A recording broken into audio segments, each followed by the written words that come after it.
नमस्कार मित्रांनो, exam cracker current affairs या आपल्या यूट्यूब चॅनलवरती आपणा सर्वांचं स्वागत आहे।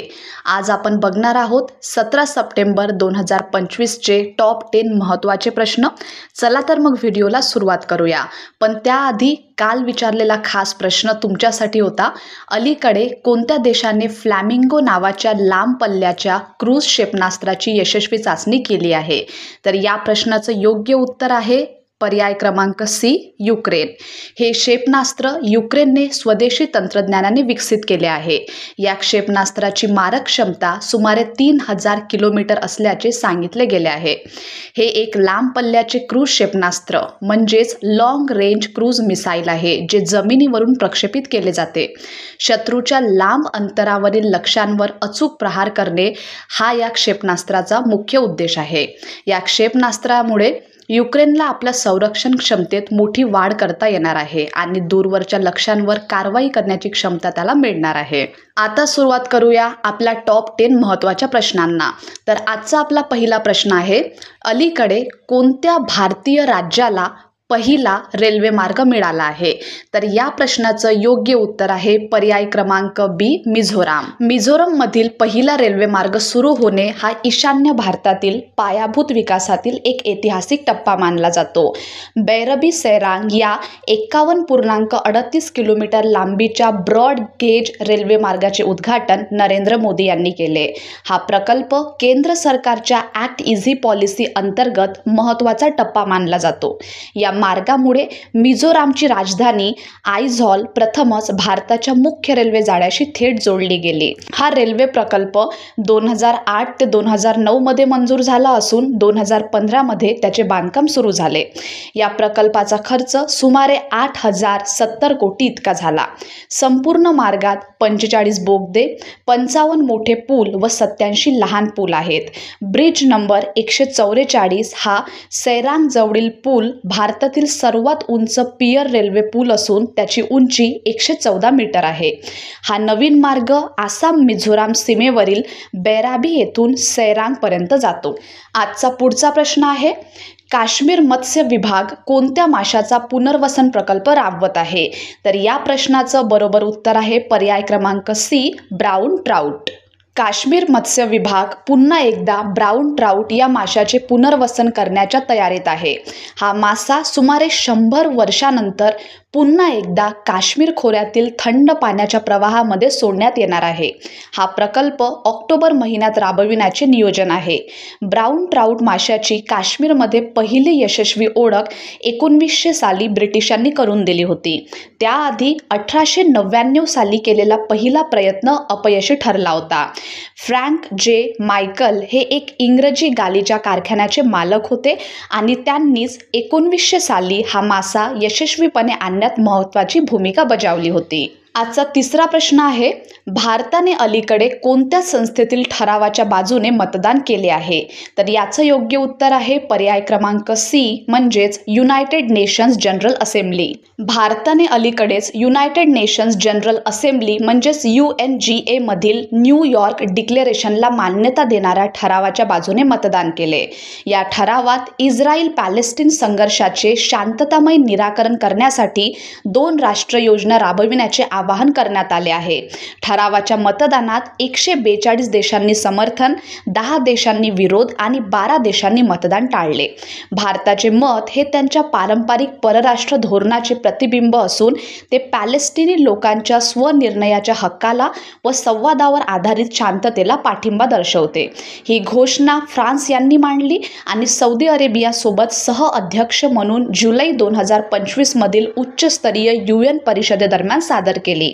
घोषणेचा उद्देश गाझामधील हिंसाचार थांबवणे व इस्रायलच्या शेजारी स्वतंत्र पॅलेस्टाईन राष्ट्र स्थापन करणे असा आहे। आजचा चौथा प्रश्न आहे, देशातील पहिले महिलांसाठी पर्यटक अनुकूल राज्य कोणते ठरले आहे? तर या प्रश्नाचं योग्य उत्तर आहे केरळ। केरळ हे भारतातील पहिले महिला अनुकूल पर्यटन राज्य म्हणून घोषित झाले आहे. महिलांच्या सुरक्षेवर भर, महिला प्रवाशांसाठी सुरक्षा उपाययोजना, हेल्पलाईन आणि तक्रार निवारण व्यवस्था उभारण्यात आल्या आहेत. महिलांसाठी सुविधा तर पर्यटन स्थळावर स्वच्छ प्रधानगृहे, महिला विश्रांती कक्ष, स्तनपान कक्ष अशा सोयी उपलब्ध करून दिल्या आहेत.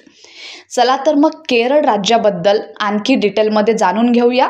केरळ भारताच्या दक्षिण पश्चिम किनाऱ्यावर वसलेले एक राज्य आहे, ज्याला गॉड्स ओन कंट्री म्हणून ओळखले जाते. केरळ त्याच्या साक्षरतेच्या उच्च प्रमाणामुळे, आयुर्वेद उपचारांसाठी आणि समृद्ध संस्कृतीसाठी प्रसिद्ध आहे.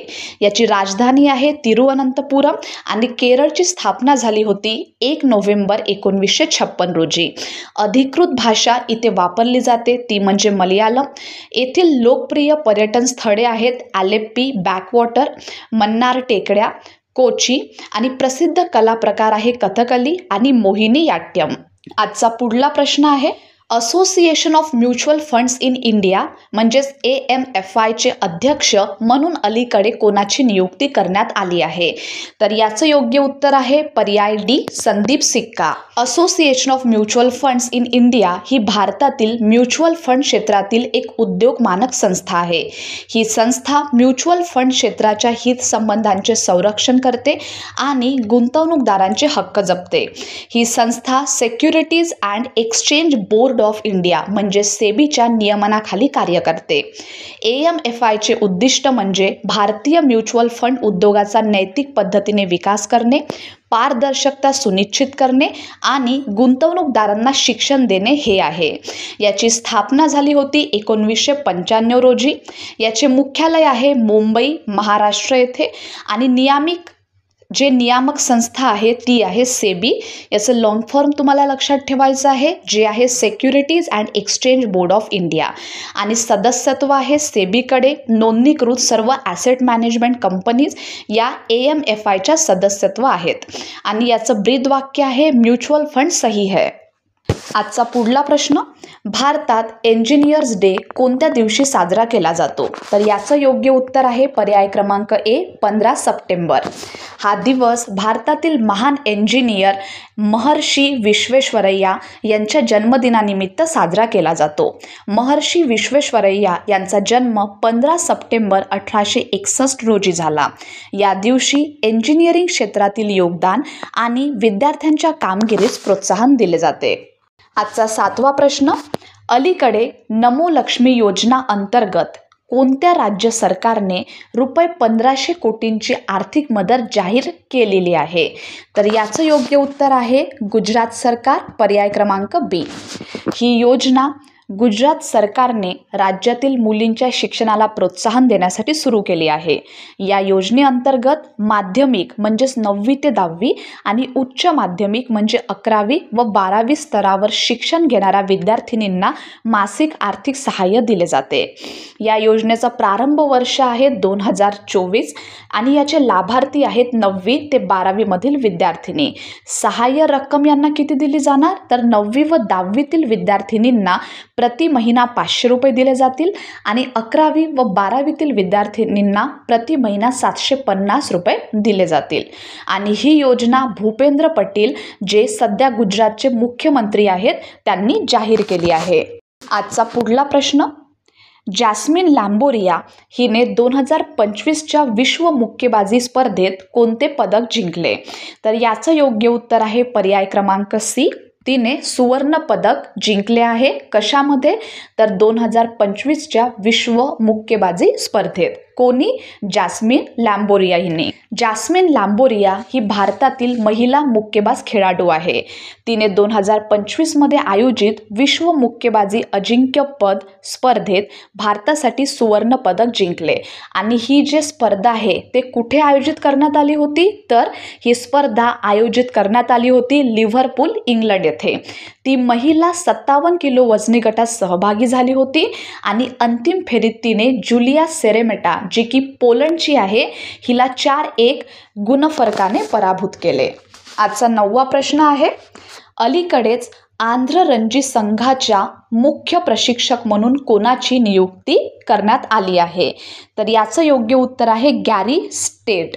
गॅरी स्टेड हे आंध्र रणजी संघाचे 25-26 हंगामासाठी मुख्य प्रशिक्षक म्हणून नियुक्त झाले आहेत.